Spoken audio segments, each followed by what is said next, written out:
Throughout its existence, NASCAR has witnessed numerous defining moments that have permanently altered the sport. These pivotal events have played a crucial role in shaping NASCAR into what it is today, and more undoubtedly will occur in the future.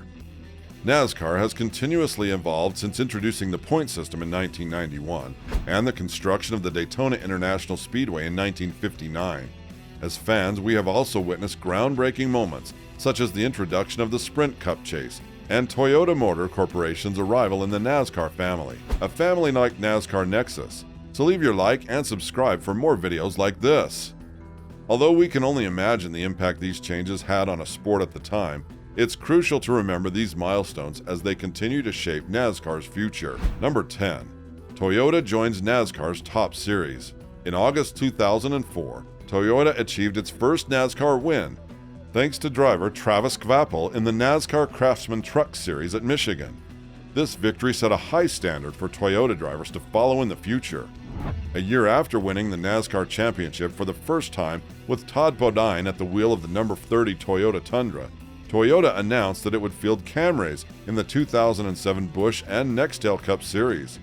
When Jason Leffler drove a Toyota Camry to victory in the Busch Series at O'Reilly Raceway Park in July 2007, it was despite the manufacturer's poor showing in the Cup. Toyota's first Sprint Cup victory came in the 2008 Atlanta race when Kyle Busch crossed the finish line. Busch went on to win 8 races that year, further solidifying Toyota's place in NASCAR. Toyota has become a permanent fixture in the NASCAR industry, as evidenced by the manufacturer's long-standing dominance in the sport. Number 9. Daytona International Speedway. The Daytona International Speedway is responsible for NASCAR's success and growth. Prior to its construction, Grand National stock car races were held on a combined beach road course made up of beach sand and highway asphalt. As spectator numbers increased, organizers recognized the need for a permanent track.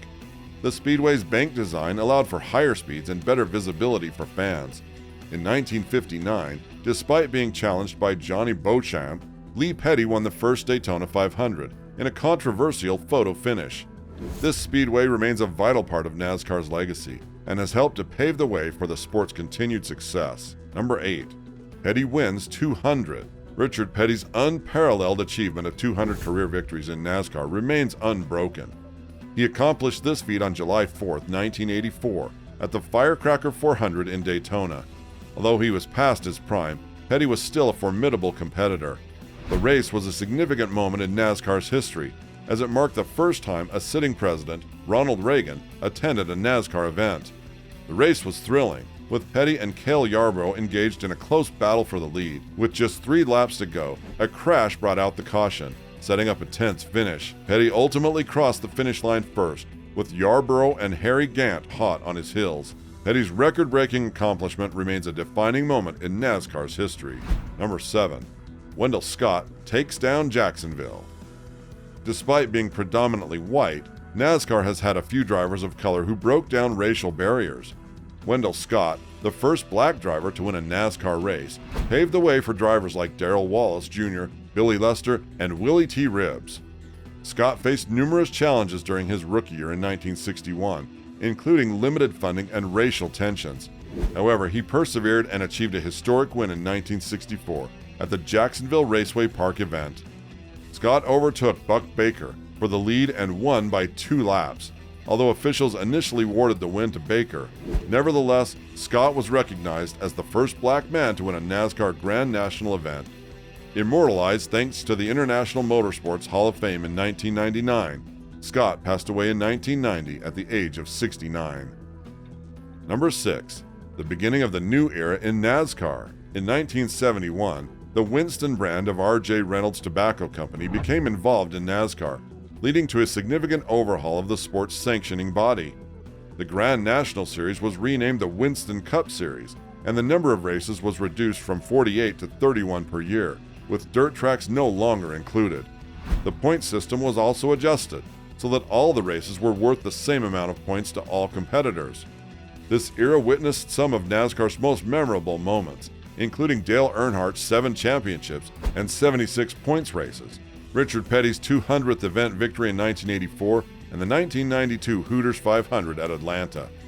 In 2003, the series was renamed the Nextel Cup Series, and the point system underwent another revamp, with the introduction of the Chase for the Cup, a series of 10 races held at the end of the season. Number 5. The first Restrictor plates. In May 1987, Bill Elliott set a new qualifying record at the Talladega event by reaching a speed of 212 miles per hour, surprising the NASCAR community. However, the excitement was short-lived when a tragic accident occurred during the race. Bobby Allison's number 22 car lost a tire and crashed into the catch fence, injuring many spectators. Although there were no fatalities, the accident prompted NASCAR to take action. In an effort to increase safety, NASCAR implemented the use of restrictor plates for the remaining 1987 Daytona 500 and Talladega 500 races, which limited speeds to below 200 miles per hour.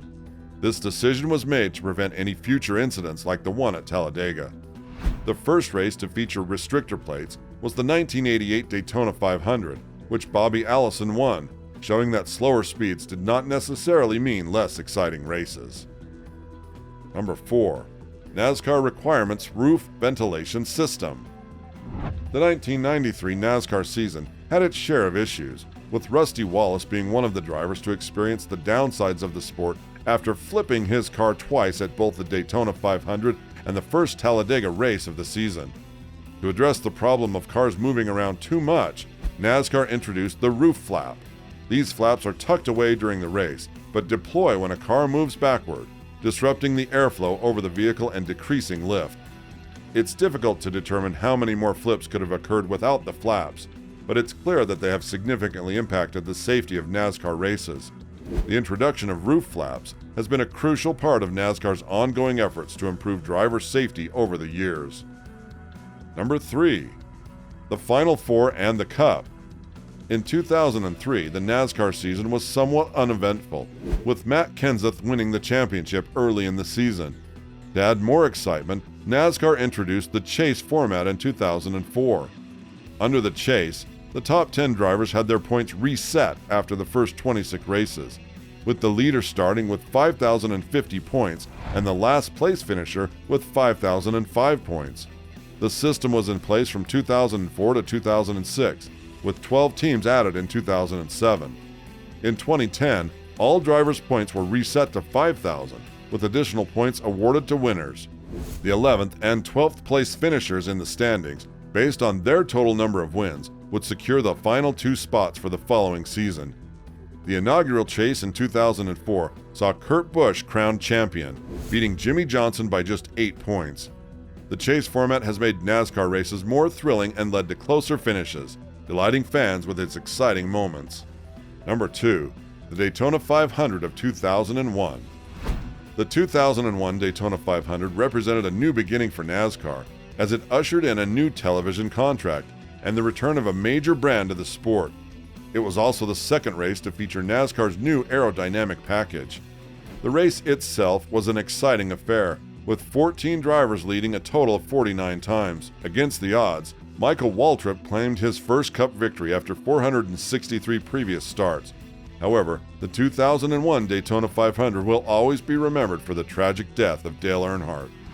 On the final lap, Earnhardt's number 3 car spun out of control and collided with Ken Schrader's number 36 before slamming into the wall, resulting in his untimely passing. Despite this tragedy, the 2001 Daytona 500 was pivotal in NASCAR's history. And number 1, the 1979 Daytona 500. In 1979, during the Daytona 500 race, Bobby and Yarborough got into a physical fight after Bobby retaliated to Yarborough's helmet smack with a punch. The altercation was captured on live television and became a pivotal moment for NASCAR, drawing nationwide attention to the sport. The incident, now called the 1979 Daytona 500 fight, was a turning point for NASCAR, leading to increased popularity and taking the sport to new heights. Even today, the race and the unexpected drama ensued are considered one of the most significant events in NASCAR's history. We'd love to hear about your most unforgettable NASCAR moment. Share it with us in the comments below. And don't forget to leave a like and subscribe to our channel for more videos like this.